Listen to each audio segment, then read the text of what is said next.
मुझे भी खुशी है इस कहानी को इसलिए सुनाते हुए कि पिछले कई सालों में, लगभग पिछले 6-7 साल हो गए, जब इस देश में हमने बाबाओं की बहुत सारी कहानी सुनाई और वो सारी गलत वजहों से वो बाबा जो है उनकी कहानी सुनानी पड़ी। चाहे वो आसाराम बापू हो, साई राम हो, बाबा राम रहीम हो या और भी ऐसे लंबी लिस्ट है, लंबी फहरिस्त है। ऐसे बाबाओं की जो भक्तों के विश्वास को तोड़ते हैं और उनके बारे में जो जो सामने उनके कर्म कांड आते हैं वो सोच के यकीन भी नहीं होता कि ऐसे ऐसे बाबा हमारे देश में पड़े हुए हैं। लेकिन खुशी ये होती है कि कुछ ऐसे भी बाबा हैं इस देश में जिन्होंने देश का नाम रोशन किया है, पहुंचे हुए संत, फकीर, महात्मा, बाबा। और उन्हीं में से एक की कहानी है। ये वो बाबा हैं जो खुद जब भी कोई भक्त उनका उन्हें भगवान का दर्जा देता तो उसे मना करते, उसे रास्ता दिखा देते, एक तरह से बाहर कर देते। शुरू से उनका ये कहना था कि मैं भगवान नहीं हूं। और उस बाबा की कहानी ये कि दुनिया के सबसे जाने माने ताकतवर अमीर लोग भी उन्हें अपना गुरु मानते। आप इसी से अंदाजा लगा लीजिए कि जो एप्पल के मालिक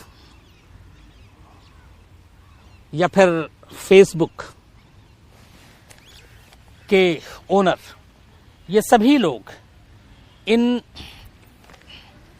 बाबा को अपना गुरु मानते थे। स्टीव जॉब्स एप्पल का के जो मालिक, नाम या परिचय के मोहताज नहीं, उन्होंने बताया था कि वो बहुत पहले से इन बाबा को अपना गुरु मानते थे और भक्त थे और उनसे बहुत कुछ सीखने को मिला।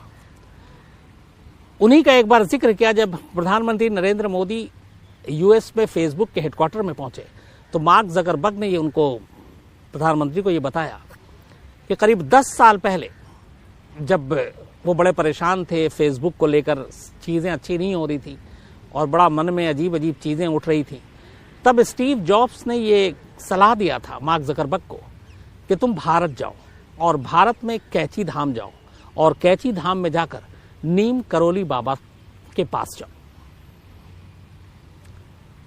मार्क जकरबर्ग ने प्रधानमंत्री नरेंद्र मोदी से बाकायदा जिक्र किया कि स्टीव जॉब्स के कहने के बाद वो भारत आए, करीब 1 महीना रुके और इस 1 महीना रुकने के बाद आखिरकार वो उत्तराखंड पहुंचे, नीम करोली बाबा के उस कैंची धाम में।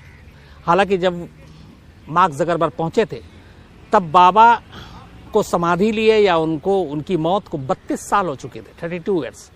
लेकिन वहां गए, उस कैंची धाम के एक स्टाफ ने बाकायदा इंटरव्यू में बताया कि एक रोज उनके पास जो फेसबुक के सामाजिक काम वाम सब देखते हैं, google.org, वहां से एक फोन आया था कि मार्क नाम का कोई शख्स एक दिन के लिए धाम में आना चाहता है। और उसी के बाद, तब उन्हें पता नहीं था, उसके बाद वो पहुंचे, सिर्फ एक किताब लेकर पहुंचे थे मार्क जकरबर्ग, न कोई कपड़ा न बाकी कोई चीज़, और एक ही दिन के लिए रुकना था। लेकिन मौसम ख़राब हो गया, तूफान आ गया, बारिश हो गई, इस वजह से उन्हें उस धाम में 2 दिन रुकना पड़ा। और 2 दिन रुकने के बाद वो गए। उन्होंने कहा कि उसके बाद से उनकी सारी चीज़ें बदलनी शुरू हो गई। तो स्टीव जॉब्स, जिनको अपना गुरु मानते, मार्क जकरबर्ग, जिन्होंने बाकायदा जिक्र किया, इसके अलावा हॉलीवुड की नामचीन हीरोइन जूलिया रॉबर्ट्स, वो तो लगातार आकर नीम करोली बाबा के इस कैंची धाम में न मालूम कितने दिन गुजारे। उनका नाम गोविंद पल्लव पंत, जो अपने पूर्व मंत्री थे केंद्रीय, नारायण दत्त तिवारी, इनका परिवार आज भी वहां पे जाता है। तो ये सारे वो लोग। लेकिन नीम करोली बाबा क्यों मशहूर हुए, क्यों फेमस हुए और वो थे क्या, उनकी असली पहचान क्या थी, कोशिश करूंगा आज आपको समझाने की, क्योंकि उनकी जिंदगी के साथ बड़े सारे चमत्कार के किस्से जुड़े हुए हैं। मैं कोशिश करूंगा जितने चमत्कार के किस्से हैं वो भी आपको सुनाऊं। असल में जो बताया जाता है वो नीम करोली बाबा का असली नाम लक्ष्मी नारायण शर्मा था। ये उत्तर प्रदेश के अकबरपुर गांव में जन्मे थे, शायद 1900 के आसपास इनकी पैदाइश हुई थी। और 11 सितंबर 1973 को कहते हैं इन्होंने अपने शरीर को त्याग दिया, यानी कि समाधि ली। बाबा की कहानी जो शुरू होती है वो बताते हैं कि 1940 के आसपास उत्तराखंड में भवाली से कुछ किलोमीटर दूर एक छोटी सी घाटी के पास नीम करोली बाबा पहुंचते हैं और वो वहां पे सड़क किनारे बैठे होते हैं। दूर पहाड़ी पे उन्हें एक शख्स दिखाई देता है। वो उसे आवाज देते हैं, पूरन जरा यहां आना। जोर से आवाज देते हैं, आवाज पूरन के कानों तक पहुंचती है। वो पहाड़ी से नीचे उतरता है और एक अजीब से बाबा जो सड़क किनारे बैठे उनके पास जाता है, लेकिन वो हैरान परेशान, क्योंकि उसने इन बाबा को कभी देखा नहीं और वो हैरत में था कि आखिर बाबा उसका नाम कैसे जानते हैं। तो उसकी हैरानगी को देखते हुए बाबा ने कहा कि मैं तुम्हें कई जन्मों से जानता हूँ, तुम इन चीज़ों को छोड़ो, तुम एक काम करो, मुझे भूख लगी है, घर से खाना ले आओ। पूरन घर भागा भागा जाता है, अपनी माँ को बताता है कि एक ऐसे बाबा है, वो मुझे कह रहे हैं कि इतने जन्मों से जानते हैं, खाना दे दो। घर में उस वक्त दाल रोटी ही बनी हुई थी, गरीब परिवार का पूरन, वो वही लेकर आता है और बाबा को खाना देता है। बाबा खाना खा लेते। थोड़ी देर के बाद बाबा कहते हैं कि उससे तुम 2-4 और गांव के लोगों को लेकर मेरे पास आओ। उसी जगह पर पूरन जाता है, 2-4 लोगों को लेकर आता है। इसके बाद बाबा उनके साथ जहां सड़क पे बैठे हुए थे, वो एक छोटी सी नदी थी, नदी को पार करने के बाद जंगल में पहुंचते हैं। जंगल में पहुंचने के बाद एक जगह वो इशारा करते हैं और पूरन और बाकी लोगों से कहते हैं कि यहाँ पे इस पत्थर को थोड़ा खोदो, इसके पीछे एक गुफा है।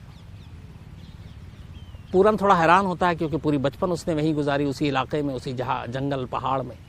उसने कहा आज तक हमें कभी किसी गुफा के बारे में कोई जानकारी नहीं मिली, लेकिन बाबा कहते हैं तुम खोदो उसको। खुदाई शुरू होती है और वाकई एक पत्थर हटता है और उसके पीछे एक गुफा दिखाई देती है। सारे गांव वाले चौंक जाते हैं, क्योंकि पूरी ज़िंदगी उन्होंने गुजार दी पर उन्हें इस गुफा के बारे में कभी पता नहीं चला। और एक अजनबी बाबा यहाँ पे पहुँचता है और अचानक बताता है और वाकई गुफा निकल आता है। उन्होंने कहा कि इस गुफा के अंदर एक धूनी भी है। वो अंदर दाखिल होता तो वाकई एक धूनी मिलती है, ऐसा लगता है जैसे अभी अभी किसी ने इसको रखा हो। धूनी के साथ वहीं पे चिमटा भी पड़ा था। गांव वाले पूरे हैरान परेशान कि सारी चीज़ें क्या हैं। इसके बाद बाबा फिर अगला आदेश देते हैं। उस पत्थर के पीछे के गुफा में बाकायदा चिमटा, हवन कुंड, ये सारी चीज़ें रखी हुई थी और ये ऐसा लग रहा था जैसे अभी अभी रखा गया है, बरसों से यहाँ नहीं पड़ा है। बाबा को वो लोग हैरानगी से देख रहे हैं, तब बाबा उनसे कहते हैं कि कोई परेशान होने की ज़रूरत नहीं है, कोई चमत्कार वमत्कार नहीं है, ना मैं कोई चमत्कारी बाबा हूँ, बल्कि ये जगह है और ये हनुमान जी की जगह है और यहाँ पे हनुमान बैठेंगे। तो आओ इसको पहले नदी के पानी से इसका शुद्धिकरण करते हैं। उसके बाद बाकायदा उसका शुद्धिकरण किया गया और वहाँ पे हनुमान जी को विराजमान किया गया। फिर उन्होंने बताया कि ये जगह जो है सोमवारी बाबा की तपस्थली है। ये बाबा ने पूरन और उन गांव वालों को बताया। धीरे धीरे वो जगह अपने आप में मशहूर होती गई गांव में और बाद में यही वो जगह है जिसे कैंची धाम के नाम से प्रसिद्धि मिली, मशहूरियत मिली। और यही वो जगह है जिसे कैंची धाम कहा जाता है, जहां दुनिया भर के भक्त पहुंचते हैं, आते हैं बाबा के लिए। उस दौर में उस वक्त गोविंद बल्लभ पंत एक बड़े नेता थे, केंद्रीय मंत्री थे और वो और नारायण दत्त तिवारी जो कि उत्तराखंड और यूपी के भी चीफ मिनिस्टर रहे, कैबिनेट मिनिस्टर रहे, ये दोनों बहुत ही बड़े भक्त थे बाबा के। तो एक बार कहते हैं कि अचानक ये खबर आई कि गोविंद बल्लभ पंत का निधन हो गया, वो बीमार थे। ये बात बाबा तक पहुंचती है, वो सुनते हैं। उसके बाद जो खबर लेकर आया था कहते हैं कि ये गलत खबर है, क्योंकि अभी गोविंद बल्लभ पंत का वक्त नहीं आया, अभी उसे और जीना है। और ये वाकई बहुत सीरियसली खबर फैली थी कि उनकी तबीयत इतनी नाजुक थी कि बस वो गुजरने वाले हैं। लेकिन जब ये बाबा ने कहा उसके बाद ये बात सच साबित हुई। गोविंद बल्लभ पंत बीमार से ठीक हुए और उसके बाद भी उन्होंने काफ़ी वो आगे भी जिए। ऐसी एक किस्सा है कि एक बार नीम करौली बाबा दिल्ली में थे और बिरला मंदिर जो है दिल्ली में, वहाँ पे वो रुके हुए थे, ठहरे हुए थे। बहुत सारे उनके भक्त, बहुत सारे लोग उनके पास आ रहे थे बिरला निवास पर और वो सभी से मिल रहे थे। उनमें कुछ बांग्लादेशी भी थे और उन बांग्लादेशियों में से एक शख्स अचानक हैरान परेशान बाबा के पास आता है और वो कुछ कहना चाहता है, लेकिन इससे पहले कि वो कुछ कहता, अचानक खुद ही नीम करौली बाबा उसकी तरफ देखते हैं और कहते हैं कि तुम परेशान मत हो, तुम्हारा भाई दुश्मनों की कैद से जल्दी बाहर निकलेगा और वो अपने देश का शहंशाह बनेगा, अपने देश पर राज करेगा। इतना कहने के बाद कहते हैं कि अब तुम यहां से जाओ, यहां पे टाइम अपना बर्बाद मत करो और भाई की अगवानी की तैयारी करो जाकर। ये बात सुनकर वो शख्स और ज्यादा परेशान हो जाता है। उसे लगता है कि क्या बात कर रहे हैं बाबा। वो कह रहे हैं कि वो जल्दी लौट आएगा, राज करेगा। यहाँ हालत यह है कि वो इस वक्त पाकिस्तान के मियाँ वाली जेल में कैद है। पाकिस्तान की सरकार ने उसको फांसी की सज़ा दे रखी है, कभी भी उसकी सज़ा पे तामील हो सकती है, वो मारा जाएगा। और बाबा कह रहे हैं तुम जाओ, उसकी अगवानी करो और देश पे राज करेगा। तो वो अजीब सी कैफियत, अजीब सी उलझन। लेकिन बाबा आगे कोई बात नहीं करते और उससे कहते हैं कि तुम यहाँ पे अब मत खड़े रहो, तुम जाओ। इसके अलावा कोई बात नहीं करते और उसे रवाना कर देते हैं। वो शख्स वहां से चला जाता है। बाद में वो शख्स बताता है अपने इंटरव्यू में कि वो कौन था। वो बांग्लादेश के पहले राष्ट्रपति शेख मुजीबुर रहमान का छोटा भाई था, जो बाबा से मिलने आया और जिसे बाबा ने कहा था तुम जाओ, तुम अपने भाई की अगवानी करो, देश पे राज करेगा। और उस वक्त शेख मुजीबुर रहमान पाकिस्तान की मियाँ वाली जेल में बंद थे और बाकायदा जो है उन्हें सजाए मौत दी गई थी। लेकिन फिर जंग छिड़ती है, बांग्लादेश का जन्म होता है और शेख मुजीबुर रहमान बांग्लादेश के पहले राष्ट्रपति बनते हैं। ये बात उससे काफी पहले नीम करोली बाबा ने शेख मुजीबुर रहमान के छोटे भाई से कही थी, तो वो तब उसे हैरत होती है। बात सिर्फ इतनी नहीं है, बाबा के साथ जो चमत्कार की बातें हैं उस पर एक बाकायदा एक किताब लिखी गई है। एक रिचर्ड एल्पर्ट है, रिचर्ड एल्पर्ट रामदास। इन्होंने करोली बाबा के चमत्कारों पे बाकायदा एक बुक लिखी जिसका नाम है miracle of love. Miracle of love में ऐसी बहुत सारी कहानियां भरी पड़ी हैं जो करोली बाबा के नाम पर है। इसी में से एक उन्होंने जिक्र किया है, एक बुलेट प्रूफ कंबल की कहानी का। अब ये अभी में अपने आप में सुनने में अजीब लगता है, बुलेट प्रूफ कंबल। तो ये जो कहानी है उसमें ये बताया गया है कि 1943 की ये इंसिडेंट है, घटना है। 1943 में बाबा एक बार फतेहगढ़ यूपी में एक बुजुर्ग दंपत्ति के घर अचानक शाम को पहुंच जाते हैं। वो बुजुर्ग दंपत्ति बाबा के बहुत बड़े भक्त थे। बाबा को अपने सामने देखकर वो दोनों हैरान हो जाते हैं। खुशी भी होती है कि गरीब की कुटिया में बाबा खुद आए। बाबा वहां पहुंचते हैं, उसके बाद उनसे जो बन पड़ता, वो गरीब थे, वो बाबा के लिए करते हैं, उन्हें खाना खिलाते हैं और फिर चारपाई पर बाबा को एक कंबल देकर सोने की व्यवस्था करते हैं। दोनों मियाँ बीवी को अब नींद नहीं, क्योंकि बाबा सीधे उनके घर पर हैं और उन्हें इस बात का भी अफसोस कि बाबा आए हैं लेकिन वो उनकी ठीक से खातिरदारी नहीं कर पा रहे, उनके पास पैसे नहीं है, अच्छा उनको बिस्तर नहीं दे पाए। एक चारपाई पर एक कंबल देकर सुला दिया। इसी आत्मग्लानि में या ऐसी उसमें कि शायद हम बाबा के लिए अच्छा नहीं कर पाए, वो दोनों पूरी रात जागते रहते हैं बाबा की चारपाई के इर्द गिर्द वहीं बैठे हुए। इधर अचानक उन्हें आवाज आती है। पूरी रात ऐसा लगता है कि बाबा बहुत तकलीफ में है और वो चारपाई में हैं तो कंबल के अंदर, लेकिन वो करवट बदल रहे हैं और ऐसा लग रहा है जैसे बहुत तकलीफ में है, बहुत दर्द हो रहा है। उन्हें कोई मार रहा है, कोई पीट रहा है। आवाज भी वो वैसी कर रहे हैं जो कराहने की आवाज आती है। दोनों मियाँ बीवी परेशान, हिम्मत भी नहीं रही कि बाबा से कुछ पूछें, क्योंकि बाबा की नींद न खुल जाए। उन्हें यह भी लग रहा बाबा शायद आधी नींद में है, लेकिन बाबा पूरी रात कराहते रहते हैं, करवट बदलते रहते हैं। और उसी बेचैनी में दोनों बुजुर्ग पति पत्नी पूरी रात जाग कर काट देते हैं। सुबह होती है। सुबह होने के बाद बाबा उठते हैं और उसके बाद वो जो अपनी जो चादर कंबल था उसको लपेटते हैं और लपेटकर उस बुजुर्ग दंपत्ति के हवाले कर देते हैं और कहते हैं कि इस कंबल को तुम ले जाकर गंगा में बहा देना। वो लपेट कर कंबल देते हैं और कहते हैं कि इस कंबल को एक तो खोलना मत और देखना मत खोलकर, बस इस कंबल को लो और जाकर गंगा नदी में तुम इसको बहा दो। बाबा की आज्ञा कर, लेकिन जाने से पहले बाबा ये भी कहते हैं कि इसको बहा देना और तुम्हारा जो बेटा है वो अगले 1 महीने में तुम्हारे पास घर लौट आएगा, तो तुम खुश हो जाओ। इतना कहते हैं ये 2 चीजें और बाबा वहां से फिर विदा ले लेते हैं और चले जाते हैं। पहली ये कि कंबल को देखना मत, गंगा में बहा देना। दूसरी ये कि 1 महीने में तुम्हारा बेटा घर लौट आएगा। पति पत्नी बाबा के जाने के बाद उस कंबल को लेकर गंगा नदी की तरफ आगे बढ़ते हैं। लेकिन जब वो कंबल को उठाकर चल रहे थे तो अचानक उन्हें लगता है कि इस कंबल के अंदर लोहे की कुछ चीजें हैं। अब उनके अंदर मन में जिज्ञासा जागती है कि खोल कर देखा जाए कि इस कंबल में है क्या। लेकिन फिर बाबा का आदेश याद आता है कि इसको खोल कर मत देखना। फिर उन्हें लगता है कि अगर हमने खोल के देखा तो बाबा की आज्ञा का उल्लंघन होगा, तो वो अपनी इस जो क्यूरियोसिटी थी उसको दबा लेते हैं और कंबल को खोलते नहीं और ले जाकर नदी में कंबल को बहा देते हैं। बहाने के बाद वापस लौट आते हैं। बात आई गई हो जाती है। ठीक 1 महीना बीतता है। 1 महीने के बाद इनका इकलौता बेटा घर लौटता है, यूपी।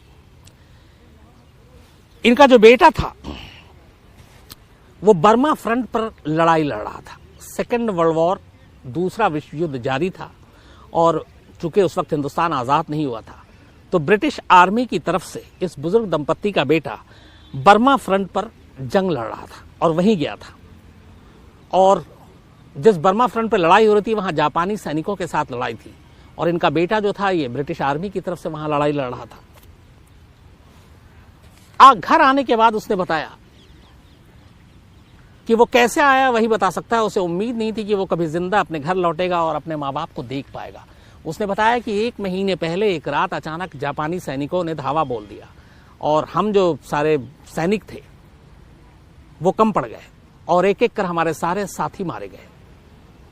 चारों तरफ गोलियां चलती रही, पूरी रात गोलियां चलती रही और गोलियां मेरे इर्द गिर्द से निकलती रही। एक एक कर मैंने अपने साथियों को मरते हुए देखा और मेरा यह था कि मौत यकीनी है, अब मैं आज कल की सुबह देख नहीं पाऊंगा।